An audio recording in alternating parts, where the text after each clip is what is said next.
আসসালামু আলাইকুম সুপ্রিয় শিক্ষার্থীবৃন্দরা, কেমন আছো তোমরা? আশা করছি অনেক বেশি ভালো আছো। আজকে আমরা কথা বলবো এসএসসি পরীক্ষা 2025-এর বাংলা দ্বিতীয় পত্র ফাইনাল সাজেশন নিয়ে। সো তোমরা বাংলা দ্বিতীয় পত্র নির্মিত অংশ কী পড়বা, বহু নির্বাচনে কী পড়বা, অনুচ্ছেদ, সারাংশ, সারমর্ম, ভাব সম্প্রসারণ, এগুলা কি পড়বা, A to Z কমপ্লিট একটি আলোচনা করব আজকে। আমরা সব কিছু দেখিয়ে দিব। তোমার কাজ জাস্ট এই সাজেশনটা ফলো করে পড়াশোনা করা, সাজেশনটা কমপ্লিট করা, তাইলে কিন্তু তুমি A+ পেয়ে যাবা ইনশাআল্লাহ। সো দেরি না করে, আর হ্যাঁ, এই সাজেশন ভিডিওটি কিন্তু প্রত্যেকটা বোর্ডের জন্য প্রযোজ্য। আমরা সাজেশনটা এমনভাবে প্রণয়ন করেছি যেন প্রত্যেকটা বোর্ডের জন্য কার্যকর হয়, কোনো স্পেসিফিক বোর্ডের জন্য না। সকল বোর্ডের শিক্ষার্থীরা এই সাজেশনটা ফলো করতে পারবা। সো আমরা দেরি না করে শুরু করি। মানবন্টন ও পাস মার্ক। নির্মিতিতে 70 মার্ক, এর মধ্যে পাস 23-এ, বহু নির্বাচনীতে 30 মার্ক, পাস হচ্ছে 10 মার্কে। সো দেখো নির্মিতিতে কি টপিক আছে। অনুচ্ছেদ তোমাকে 2টি থেকে 1টি দিতে হবে, 10 মার্ক।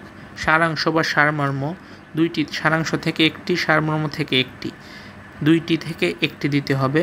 ভাব সম্প্রসারণ 2টি থেকে 1টি দিতে হবে।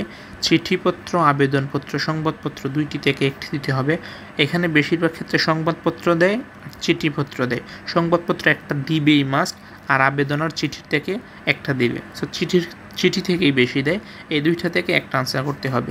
প্রতিবেদন 2টি থেকে 1টি। এখানে 2টি প্রতিবেদন আছে, একটি প্রাতিষ্ঠানিক প্রতিবেদন আর একটি সংবাদপত্রের প্রতিবেদন। 2টা থেকে আসবে, যে কোনো তুমি একটা টার্গেট করবা, একটাই আনসার করবা।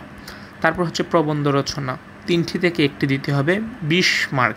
20 মার্ক প্রবন্ধ রচনায় 20 মার্ক, এবং বাকি MCQ 30 মার্ক, মোট হচ্ছে 100 মার্ক। সো এই ফুল 100 মার্কের কমপ্লিট সাজেশন আজকে আমরা দিব। আর হ্যাঁ, এইভাবে কোন সাবজেক্টের সাজেশন তোমরা চাও তোমরা অবশ্যই কমেন্টে জানাবা। আর আমাদের আপডেট পেতে তোমরা অবশ্যই চ্যানেলটি সাবস্ক্রাইব করে পাশে থাকা বেল আইকনে প্রেস করে দিবা, যেন আমাদের পরবর্তী আপডেট ভিডিওগুলো সবার আগে তোমার কাছে চলে যায়। সো প্রথমে আমরা অনুচ্ছেদের 10 মার্কের সাজেশনগুলো দেখব। এখানে প্রত্যেকটাই ইম্পর্টেন্ট, যেগুলো আমি বেছে নিয়েছি, এগুলো বিগত সালে সবচেয়ে বেশি বার আসছে। প্রত্যেকটা ইম্পর্টেন্ট, মোট 10টি নিয়েছি। এক্ষেত্রে প্রথম দিকের কয়েকটা একটু ভালোভাবে পড়বা, এগুলো বেশি ইম্পর্টেন্ট। যেমন পরিবেশ দূষণ, বাংলা নববর্ষ, ইন্টারনেট, আন্তর্জাতিক মাতৃভাষা, শীতের সকাল, যানজট, তথ্য প্রযুক্তি। তারপর নিচের দিকে হচ্ছে যৌতুক প্রথা, সড়ক দুর্ঘটনা, খাদ্যে ভেজাল, নারী শিক্ষা, বিজয় দিবস। সো নারী শিক্ষাটা কিন্তু বেশ কয়েকটা বোর্ডে গত বছরও এসেছে, বেশ কয়েকটা বোর্ডে এসেছে।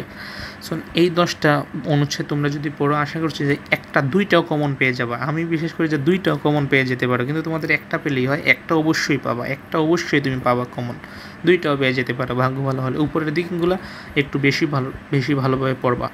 তারপর হচ্ছে সারাংশ বা সারমর্ম। এখানে সারাংশ থেকে 1টি দিবা, সারমর্ম থেকে 1টি দিবা, 2টি দিবে, মানে তোমরা দিবা 1টি। সো অনেকের ক্ষেত্রে এটা বিভিন্ন জনের ক্ষেত্রে বিভিন্ন রকম, অনেকে সারাংশ ভালো পারে, অনেকে সারমর্ম ভালো পারে।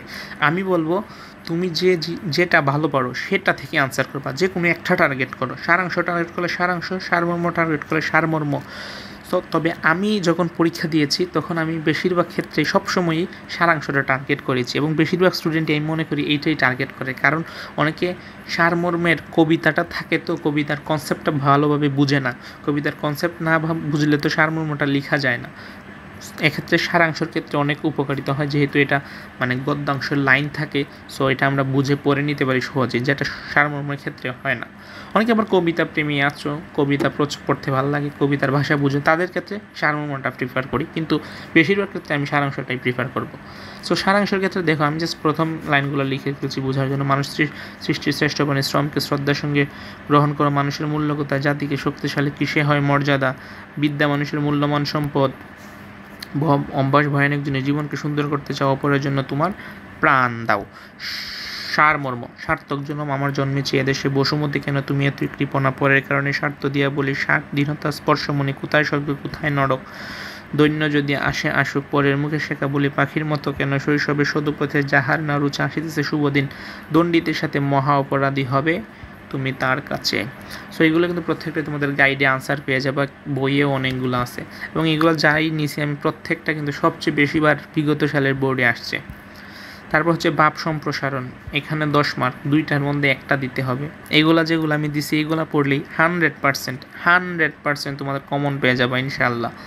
কীর্তিমানের মৃত্যু নেই, ভুগের নয় তেগে প্রকৃতি দুর্নীতি জাতীয় জীবন অভিশাপ স্বরূপ, দুর্জন বিদ্বান হলেও পরিত্যাজ্য, আদ্যশক্তি অর্জনই শিক্ষার মূল উদ্দেশ্য, বিশ্বে যা কিছু মহান সৃষ্টি চিরকল্যাণকর, শৈবাল ধীর বলে আদো বলে, অন্যায় যে করে অন্যায় যে করে, সকলের তোরে সকলে আমরা।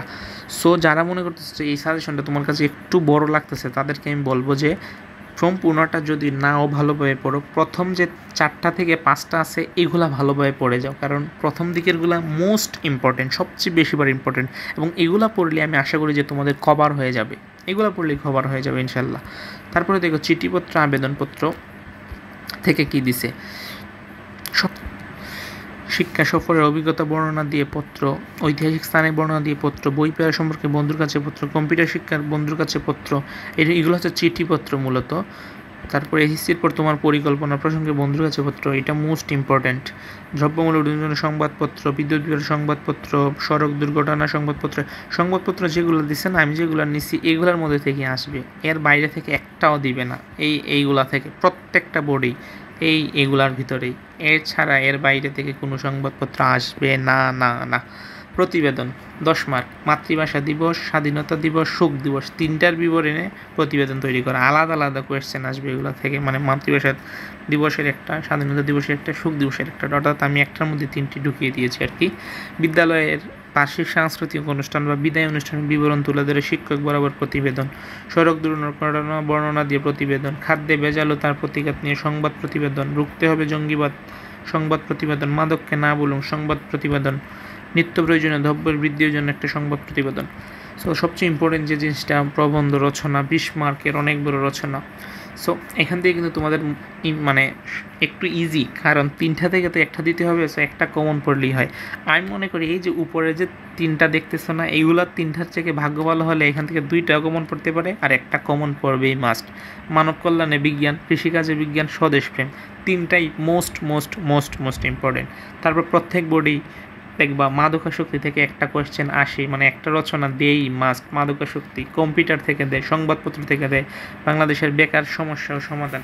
সো যারা মনে করে যে একটু সেফ থাকতে চাও, তারা আমি যে কয়েকটা নিয়েছি প্রত্যেকটাই পড়ে যাবো, প্রত্যেকটাই দেখে যাবো। আর যারা মনে করে যে না আমার আরেকটু শর্টের দরকার, আমি আরেকটু শর্টভাবে পড়বো, তাদের জন্য আমি বলছি প্রথম 3-4টা 4-5টা দেখে যাও, কারণ প্রথম দিকেরগুলো বেশিবার বোর্ডে আসছে।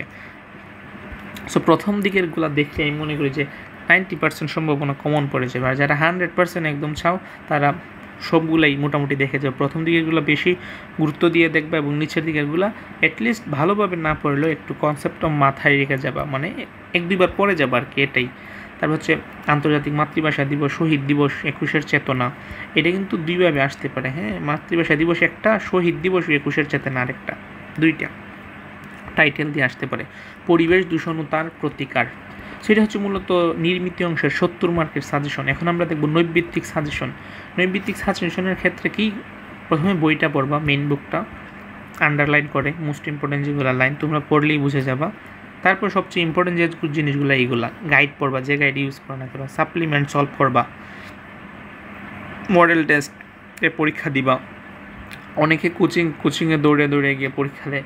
আমি মনে করি কোচিংয়ে পরীক্ষা দেওয়ার চেয়ে তুমি যদি নিজে বাসায় বসে মডেল টেস্টে পরীক্ষা দাও, এটা তোমার জন্য আরও বেশি কার্যকর। টেস্ট পেপার তো এখন বের হয় নাই, টেস্ট পেপার যখন বের হবে টেস্ট পেপার সলভ করবা, কারণ টেস্ট পেপারে অনেক কোয়েশ্চেন থাকে নতুন, যা আগে ছিল না। তারপর বিগত সালের প্রশ্ন 2018 থেকে 2024 সলভ করবা, 18 থেকে 24 মিনিমাম, আমি বলেই দিয়েছি যে 18 থেকে 24 সলভ করবা। তুমি যখন বিগত সালের কোয়েশ্চেনগুলো সলভ করবা, তুমি নিজেই বুঝে যাবে আসলে তোমার প্রশ্ন কী হতে চলেছে, কারণ বিগত সালের কোয়েশ্চেন অ্যানালাইসিস করলে বোঝা যায় যে আগামী কোয়েশ্চেনটা কী হবে, কারণ মোস্ট ইম্পর্ট্যান্টগুলোই কিন্তু বোর্ডে আসে। তো তোমরা বিগত সালের কোয়েশ্চেন সলভ করবা 2018 থেকে 2024 একদম প্রপার ওয়েতে, ভালোভাবে। সো আমি আশা করছি যে তোমরা যদি এই সাজেশনটা ভালোভাবে ফলো করো, যেগুলো আমি বললাম, আমি আশা করছি তোমাদের A+ থাকবে, এবং তুমি 90%+ মার্কও তুমি এনশিওর করতে পারবা। সো আজকে এ পর্যন্তই ছিল। কেমন লাগলো ভিডিওটি অবশ্যই জানাবা কমেন্টে, এবং ফ্রেন্ডসদের কাছে এই সাজেশনটা শেয়ার করে দিবা, লাইক করবা, এবং আমাদের চ্যানেলটি সাবস্ক্রাইব করে পাশে থাকা বেল আইকনে প্রেস করবা, যাতে এই ধরনের এডুকেশনাল ভিডিও প্রত্যেকটা আপডেটের জন্য তোমার কাছে সবার আগে চলে যায়। সো আজকের মতো এখানেই বিদায় নিচ্ছি, দেখা হবে অন্য একটি ভিডিওতে। সে পর্যন্ত সবাই ভালো থেকো, সুস্থ থেকো, আল্লাহ হাফেজ।